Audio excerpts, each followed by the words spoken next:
Good evening, sir. My name is Rohit Raina, sir. Basically, I'm Hindu, and I just recently converted to Islam.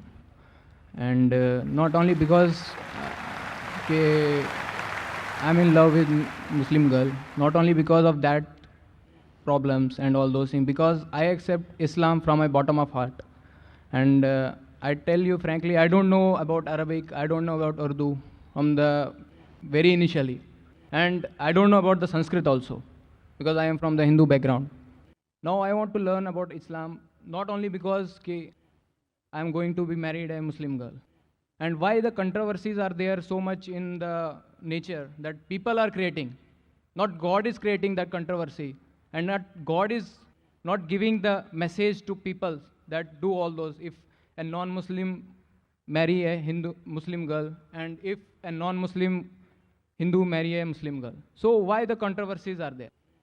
And if I accept Islam, then there is no problem in their family also. So why there must be a lot of controversies? So please explain me. Brother asked a question that Alhamdulillah accepted Islam recently, and you're in love with a Muslim girl, but that was not the main reason he accepted Islam at the bottom of the heart. He says he doesn't understand Arabic, he doesn't know Sanskrit.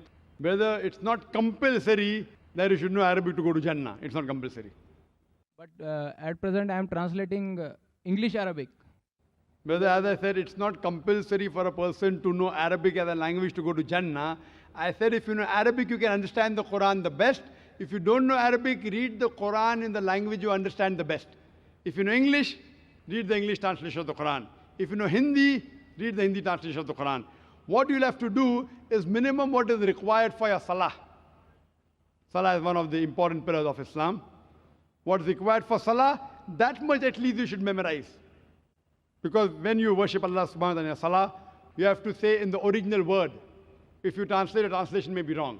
So besides this, knowing is not compulsory, but read the translation of the Quran in the language you understand the best.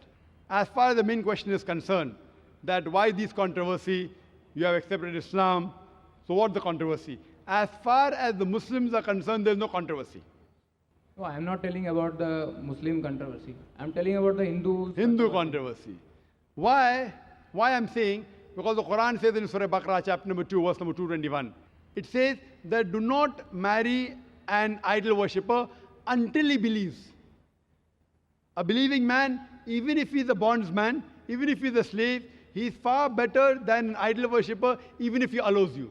And the same is vice versa for the girl and for the boy. The reason is that if you have a vehicle and one tire is of the bicycle and the other of the truck, how will the vehicle run? But natural, all the tires should be similar, but natural, any good, pious girl would want that the husband also goes to Jannah, go to paradise. So if she has found the way to paradise, that's acquire peace by submitting her will to Almighty God, that's what she may have requested you, and that's the reason you accepted Islam. As far as the Hindus are concerned, you have to show them a video cassette. Similarities between Islam and Hinduism.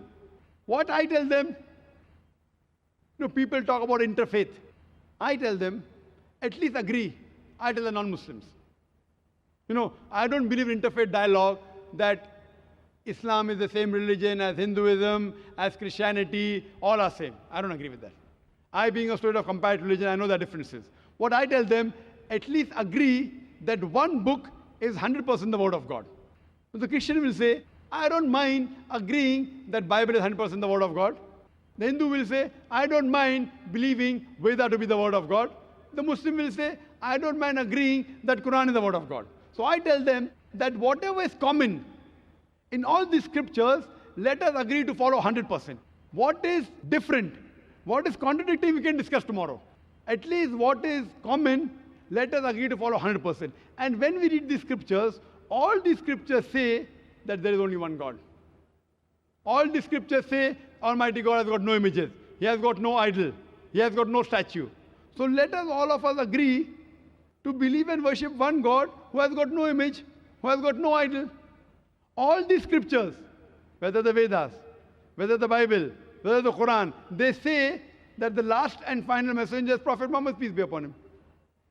Even if you read the Bible, Jesus Christ, peace be upon him, said, it's mentioned in the Gospel of John, chapter number 16, verse number 12 to 14. Jesus Christ, peace be upon him, said, I have many things to say unto ye, but ye cannot bear them now. For he, when the Spirit of truth shall come, he shall guide you unto all truth. He shall not speak of himself. All that here shall he speak. He shall show you things to come. Now here, Jesus Christ, peace be upon him, is telling that I have many things to say unto you, but you cannot grasp my message. He, when the Spirit of truth shall come, he shall guide you unto all truth. Talking about Prophet Muhammad, peace be upon him. The scriptures of all the major world religions, Hinduism, Christianity, Judaism, Islam, all of them say there's one God. You have to worship him alone. And the last and final messenger is Prophet Muhammad, peace be upon him. So if all the religious people read the scriptures, inshallah, this conflict would be solved and all of them would acquire peace by submitting their will to Almighty God. Hope that answers the question.